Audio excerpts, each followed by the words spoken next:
Hello and welcome to today's edition of The Real Talk Show. It is exactly 14 hours in Zambia. And thank you so much for joining us. We are back again. Like I always say, The Real Talk Show is here for young people to give their choices, to give their voices to topics that are really, really important. And that is what we are back here to do. I'm your host for today. My name is Iga Kapambwe, and I'm excited to be hosting two amazing young people that are doing great things in the world of, sexual reproductive health and all of the things that they're doing. And today is such a big opportunity to be hosting. In fact, did you know that the Zambian Youth Platform has got a brand ambassador? Did you know that we have an ambassador? And this is another individual that we are sitting with today. Last week, Friday, we couldn't have the conversation here, but it was quite exciting to see young people coming through the chat that we had discussing signs of an abusive relationship. People came through with various comments, and it was exciting to see people talking about some of the things that they see around them. And I hope that as we discussed those signs, somebody found a way out of their relationship that seems quite abusive. Without further ado, allow me to introduce our guests for today. The first one is Inutu Mulala, the ZYP ambassador. Please, good afternoon, and how are you doing? Just a brief introduction of about yourself. Good afternoon. Thank you for having me. My name is Inutu Mulala, and I'm the Zambian Youth Platform brand ambassador. I'm also an actress, a law student, and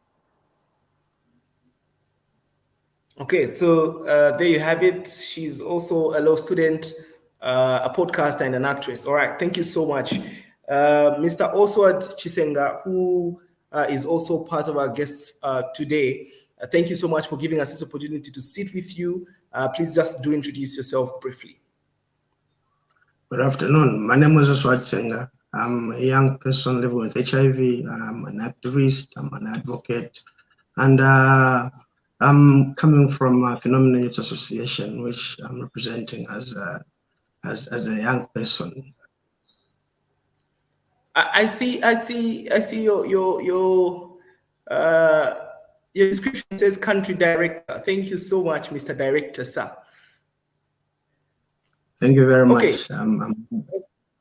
Thank you. We get into the conversation that we have today. Our topic for today is consent and communication in relationships. This is an important topic, and I think for me, it's quite a special one because these are things that I feel are very, very important. I believe so much in communication. I believe so much in the idea of consent because these are things that revolve around our lives. And I think I'd like to kickstart the conversation by asking Mr. Chisenga, how he would define communication in relationships. Please do take us through, how you would define, communication in relationships and how important is it? Well, communication is a key driver of everything. When it comes to a relationship or marriage, it's the center of it reaching to a certain extent because you now get to understand this other person in this kind of way. They don't like this, they don't like that, they love this and that. Then you get to have a certain understanding of that person that you are with. And it opens up a lot of things, and it brings honesty, it brings education, it brings passion, because you now have these key things that you almost have been looking for, and now you find them. So it's better to understand that other person as well. But we are human, meaning we have to be also tolerant about the wrongs of the other person. So all this plays around communication. All right, thank you so much. And to our audience, wherever you're watching us from, please make sure that you share this live video. Let your friends and family also, take part in the conversation, mention people, and also be sure to interact with us in the comment section. Let us know what you think about our current topic today. Thank you so much, Mr. Chisenga, for telling us about how important communication is and how it is such a key driver in relationships and all of that. But tied to our conversation today is another important idea called consent. And privileged today to be sitting with ZYP ambassador, who also happens to be a law student. I would like to throw this question deliberately to her and just ask how she would define consent, and maybe let her get straight into explaining when consent would be most necessary to obtain.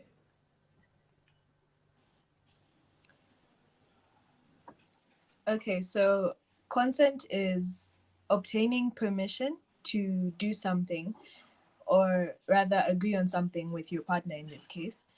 And you are required to, obtain consent when sexual relations are involved. When you're sleeping with your partner, it's very important for you to know how they feel about the issue, what they expect, what they will allow, and what they don't really want to proceed. Because, where consent is absent, it's considered rape, and it results in 15 years imprisonment in Zambia. All right, thank you so much, Inutu. I'd love to get back to Mr. Chisenga. Do you have anything to add on what Inutu has just said before I throw a question to you?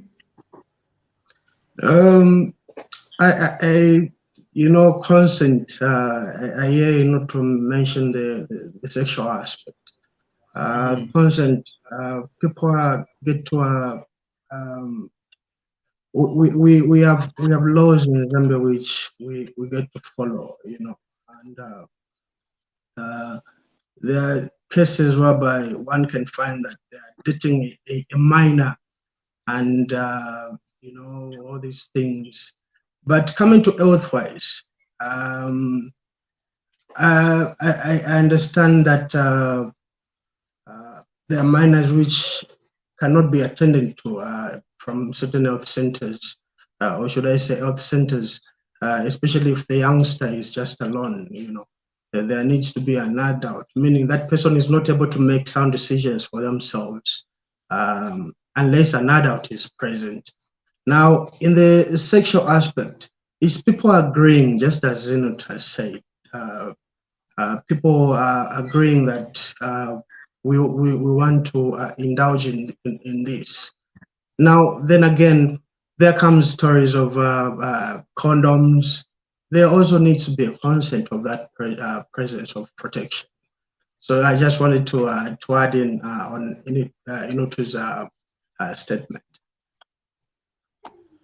Okay, so now coming back to communication, you just flagged earlier that you're a young person living with HIV, and I think those are some of the things that those are things that people do not feel the most comfortable to talk about, especially in relationships.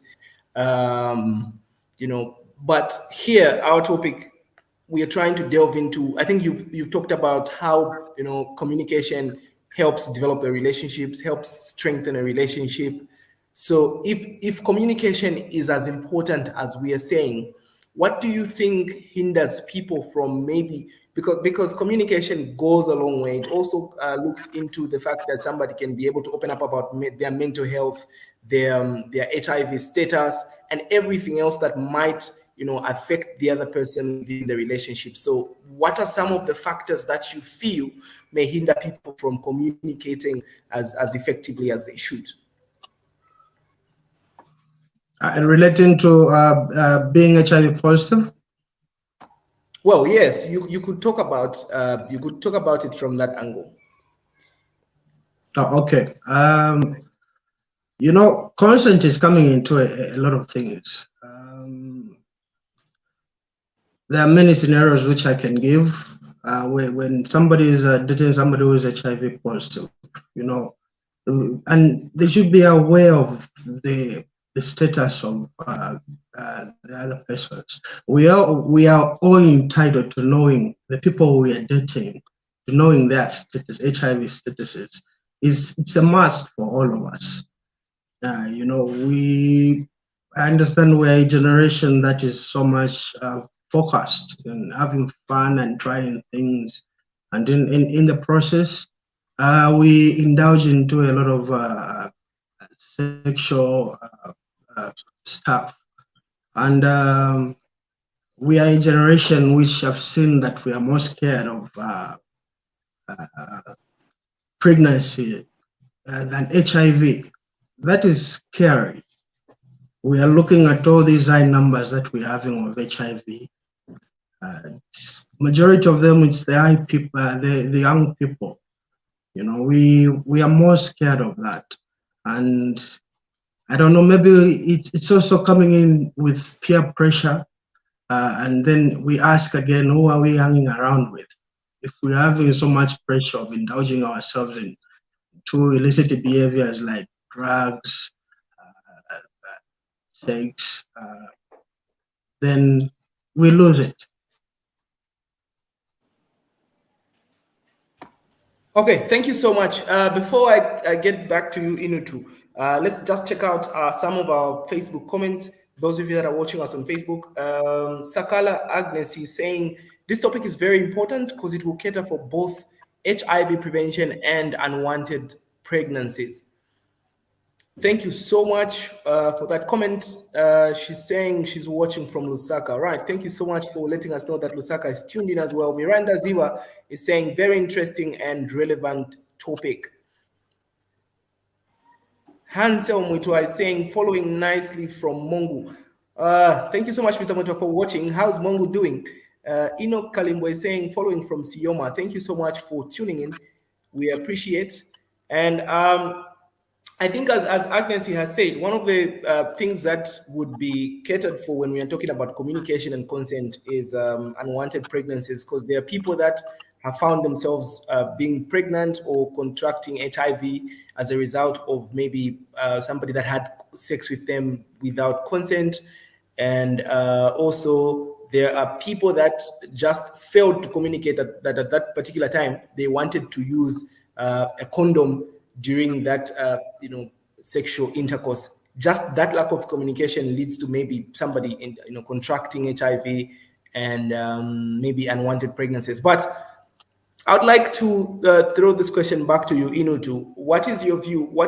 Why do you think certain people do not communicate? For example, what I just talked about. You see somebody wants to have sex with a condom, but they do not communicate and just let the person have sex with them without a condom. Why do you think that communication is limited?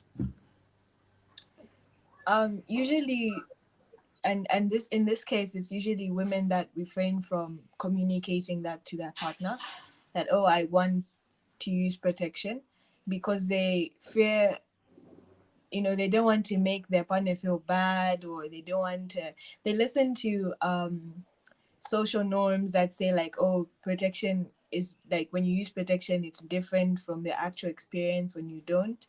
And some guys will tell you to say actually it's better without it. So because of that, people tend to neglect staying safe or practicing safe sex because of wanting to please their partner. But what it does is, when you don't communicate that, not only are you not showing respect for your own body, you're putting yourself at risk, and you're also you're making your partner feel entitled to you sexually. So they can do whatever they want with your body, even if your health is at risk, which is not how it should be.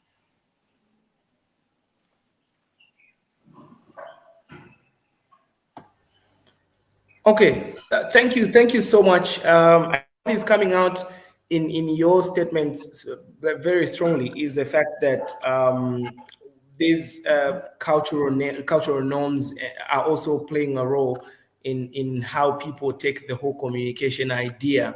But seeing that you've brought it up, Inutu, do you ever see a time? Do you see a time when we will ever overcome these cultural norms and get to a point where people can effectively communicate? And if so, what are some of the steps that you think we can take as young people to get rid of some of these cultural norms that are having these adverse effects on young people's health? Yeah, so I think young people in general are very selective rule breakers. So we want to break rules like um, having sexual intercourse before marriage because that's also a cultural norm, yes. But all we're scared of is pregnancies, like my colleague said. We're just afraid of pregnancies and not the actual harm, like STDs or STIs. So, in order for us to break that barrier, the communication barrier, we need to start practicing it and stop saying, okay, you know what, not everything is a taboo. If you're having sex with a person, there's nothing to feel shy about. This is your health, this is their health. You should talk about it. We shouldn't act like, oh, this is, I can't talk to him about this. How am I going to look? How am I going to come out? Or I can't talk to her about this. Maybe as a man, I'll seem weak if I want to talk about, oh, using protection and what. No, no, no, this is your health. So if we start to put our health first before all our needs, it will be easier for us to make that a requirement and say, look, as much as you and I are going to indulge in these activities, this is what I want you to know. For me, I want to keep myself safe and I want to do this way. And then it'll be easier because you've communicated. There won't be, oh no, but you didn't tell me. Oh, you didn't tell me this and that. Also, just making it easier. You don't have to go around the circle and just say, oh no, speaking in parables, just say it like it is. Say, okay, you know what, this is my fear and I don't want to contract this. So to avoid that, let's do this. And also get tested so that your statuses are known and it's easier for you to go around that. Thank you.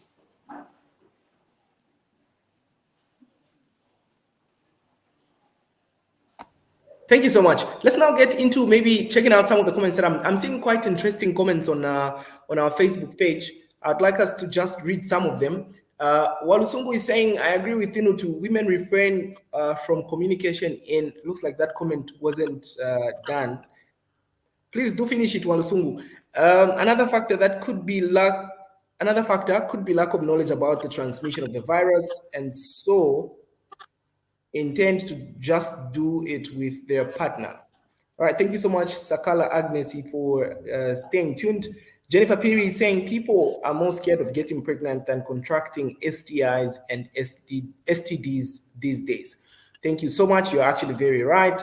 Memory Mokupa is saying, watching from Livingston City. Okay, how's Southern Province doing? Is it as cold as Lusaka? Okay. Nelly Lopez Kabombeka is saying, I'm following from Chingola, Copper Belt. Thank you so much. Please be sure to share this live broadcast and let your friends and family also do follow through the conversation.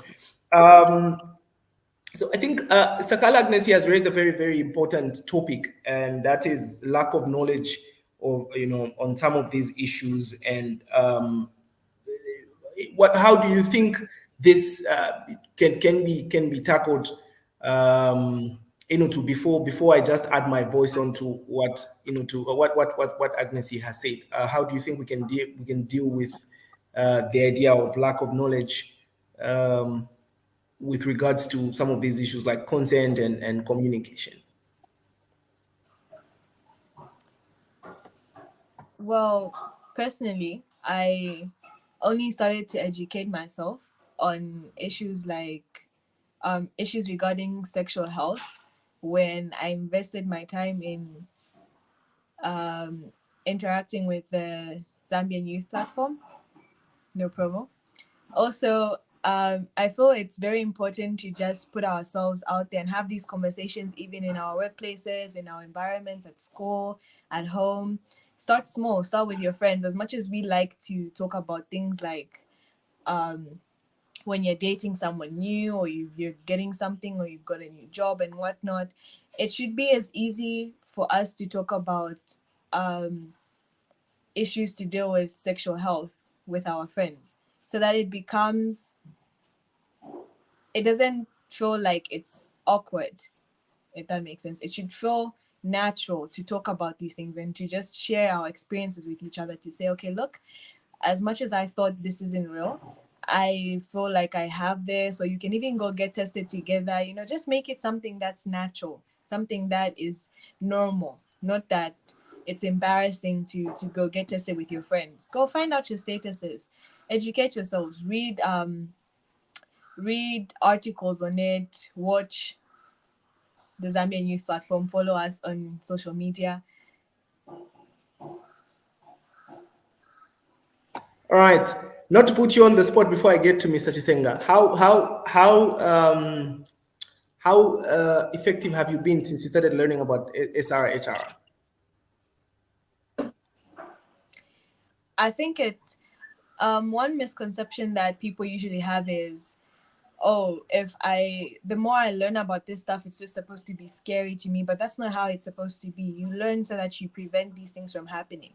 So for me, from the time I started educating myself on these topics, I even tell my friends to say, look, as much as you may be indulging in these things, I think it's safe for you to do this and that. So in that case, I'm starting to encourage my peers to look into it and say, okay, your health matters before anyone else's, and to also be selective about who you interact with or who you choose as a partner, because not many people take it seriously. People think it's a joke. Like I said, people are more afraid of getting pregnant than catching STDs or STIs. So for me, it's just become a reminder in my head to say, whatever you do, think about your health first. Take your sexual health seriously. Go for monthly checkups. Just make sure everything is all right. Prevention is better than cure. It's important. The monthly checkups, all of that communication, I think also has to get to a level where it can happen in a relationship and both of you can sit and talk and discuss about your sexual health. But anyway, let me read saying women, when it comes to sex, men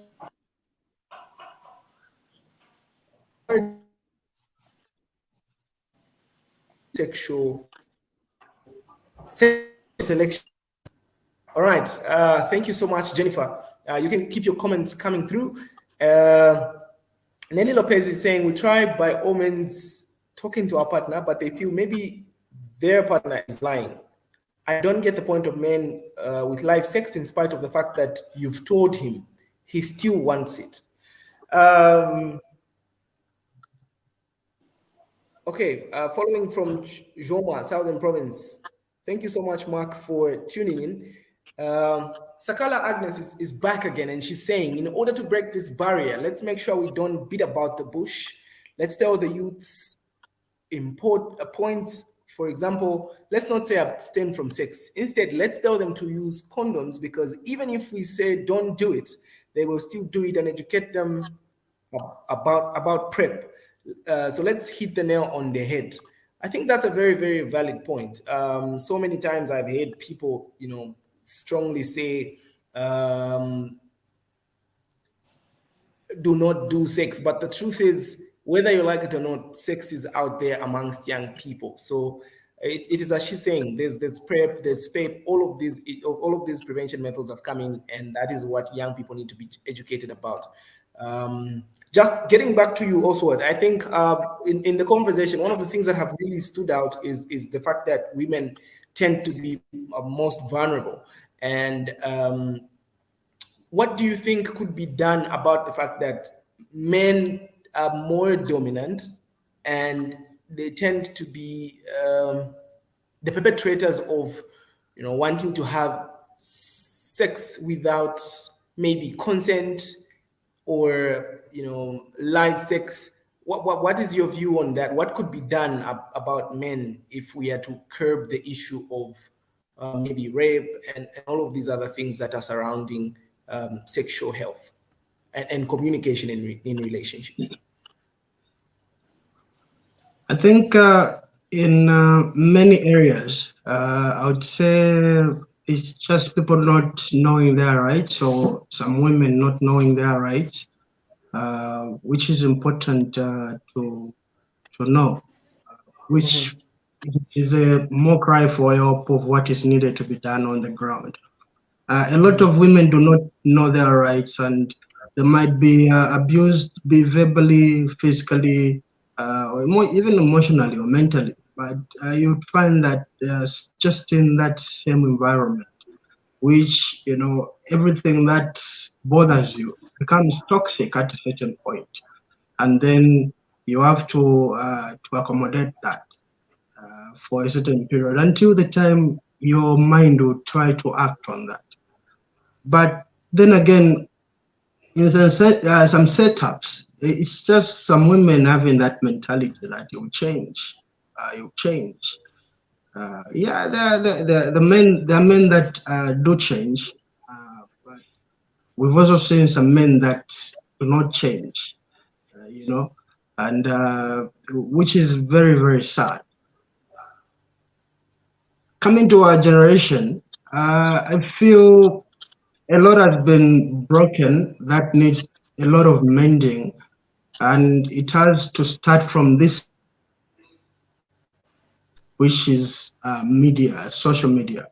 As young people, if we can use the tool for something very, very positive and uplifting, a lot of people would get to understand and know the importance of knowing that they are human, they exist, and they have rights to say no. Mm-hmm. All right, thank you so much. I think one of the things that have really stood out in this conversation is the fact that we need to start having conversation from within ourselves. We don't have to wait for ZYP to meet at exactly 14 hours every Friday for this conversation to start. You can have this conversation with your peers, with your workmates, with whoever is surrounding you. And, all in all, at the end of the day, we will be driving, positive change slowly but sure.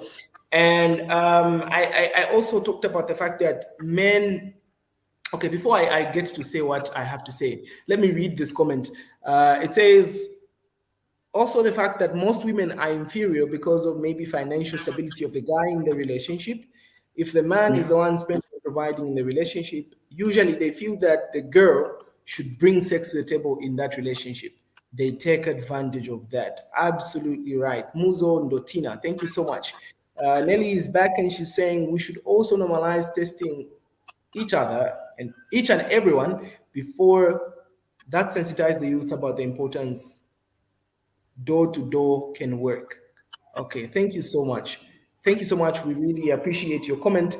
And funny thing is, one of the comments that have come through is talking about poverty, and I've actually even noted it down in my notebook. I was going to get to that, and I think it's been pretty much addressed. One of the reasons why most other females do not want to talk about these things and just say no to them is the fact that this person seems to be financially stable, and so they feel like what they bring to the table is their body. And also about men and them being perpetrators, I feel like one of the things that could be done is coming up with initiatives that focus on training men, grooming them, mentoring them, so that, because at the end of the day, society has ended up focusing on young women and women because they are most vulnerable, forgetting the fact that the factor that makes these women vulnerable are men. So we need to go to the root cause and grow men that will be responsible, grow men that will be outright, so that at the end of the day, this problem is dealt with starting from the root cause. I think it's pretty much been an interesting conversation. I do not know if Inutu has something to say. Do you have any? You do? I have something to add on. Definitely. I was actually coming to you. Okay, we can start with you. Okay, so I think we can all be in agreement with this standout committee commenter that has posted that the part on poverty. If a lot of young people are empowered, especially women and young ladies, I feel they'll make decisions relating to sex or any sexual decision, depending with them wanting it to happen, not because they need to eat. Yes, as a person coming from an organization that is dealing with a lot of young people indulging themselves into these affairs, we understand that a lot of them just don't even have anything to eat or where to start from in the morning. The best thing that they do is to sell their bodies, and it's in different forms. Mhm. Yeah, it is in Thank you. different forms. You've just mentioned that you're dealing with a lot of young people. So, what are some of the solutions that are available for young people that probably may be victims of rape, of lack of communication in relationships, and that they end up having unwanted pregnancies, and they may be in need of counseling, they may be in need of support, You know, having can to you them. hear So, me? what are the solutions available?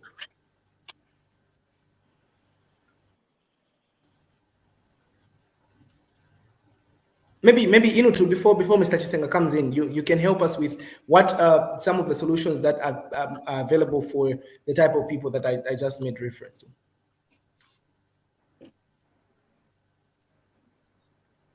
Oh, I think he wants to speak.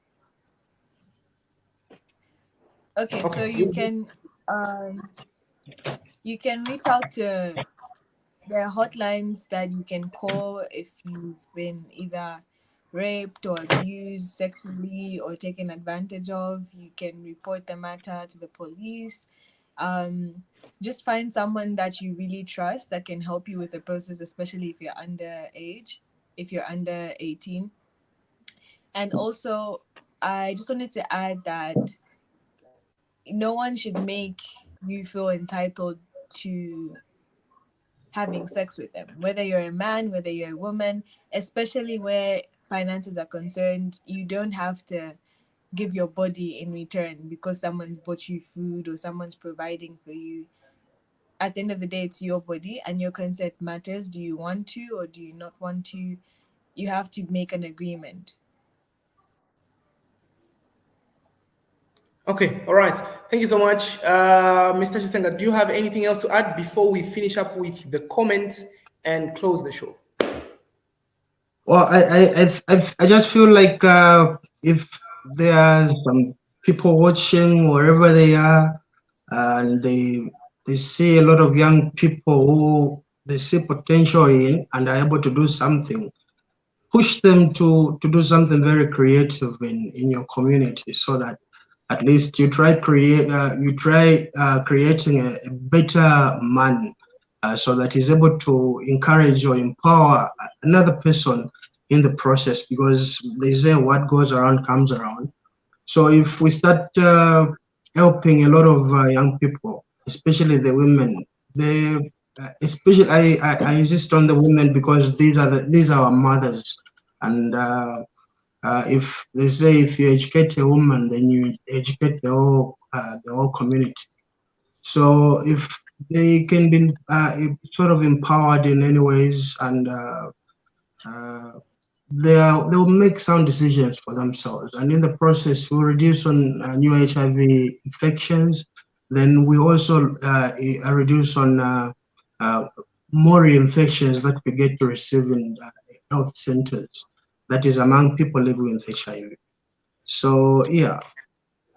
Okay, thank you so much. Let's just conclude with our comments before we close the show. Jennifer Peary says, "What happens to girls that find themselves being abused and taken advantage of by people in influential positions and are scared to report the matter?" Thank you so much. I hope you've taken note of that question. Brian Mwene says, "Economic hardship pushes women into vulnerable situations, including transactional sex and sex work. Poverty increases the likelihood of human trafficking for sexual exploitation. Limited education due to poverty increases vulnerability to sexual coercion and violence. Lack of resources and support hinder women's ability to escape abusive relationships or seek justice." Culture. Cultural norms and stereotypes perpetuate gender inequality and normalize male dominance. Looks like that comment is continuing. Okay. Olusungu is saying, "I strongly agree with what Inutu said. Women refrain from communicating to their partners because they fear rejection and being judged. The decision is entirely in our hands to make things right, regardless the situation. Acceptance is key to when you accept your status, you will be able to make right decisions and not indulge in sexual activities that put you at risk and others. Thank you so much, Walusungu. Thank you so much. We appreciate your comment. Salifianjimiti is saying consent does not only mean before indulgence of sex, but also in relationships generally. I think that's a very, very valid point. Thank you so much, Salifianji, for your comment. I think one interesting comment came through, and there was a question that was saying, what happens to young people that indulge in sexual activities with influential people, and they are abused and taken advantage of. So, and then they are scared to report the matter.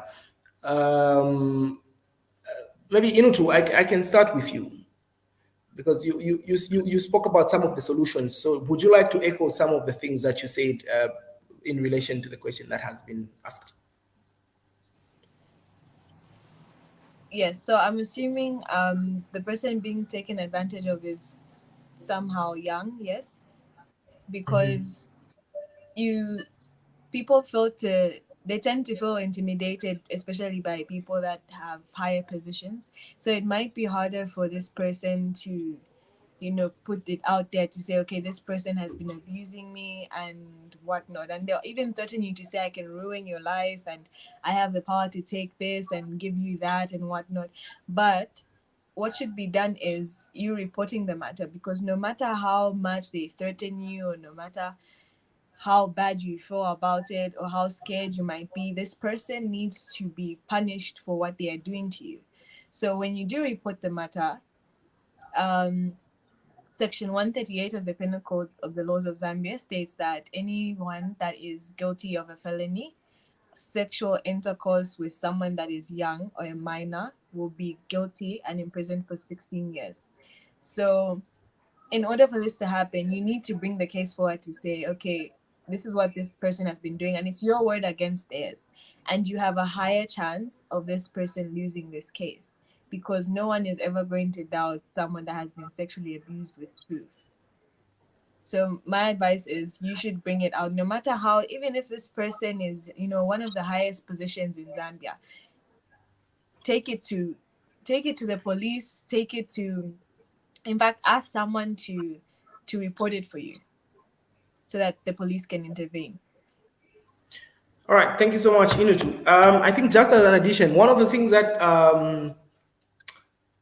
the economic factor that we are talking about is the fact that people are afraid of reporting some of these issues, because probably maybe this is the person that is providing for the entire family, or this is the person that is keeping me, this is the person that is taking me to school. So I think policy will always influence how we are living as a society, as a country. So if maybe key players like the Zambian Youth Platform and any other partners that could come through, the victim support unit itself, and even other government authorities that might be relevant to the cause, could come up with initiatives where people that are victimized are given an opportunity to either be taken care of after such an event has happened. Then we would be actually curbing this problem, because people do not open up mainly because of some of the things that we have just talked about. They're scared that they will not have any support. Thank you so much to everybody that's tuned in today. All the comments were valid and very, very important. We truly appreciate. Thank you so much to Inutu Mulala, who happens to be ZYP ambassador, a law student, and an actress, for all of the views that you have given today.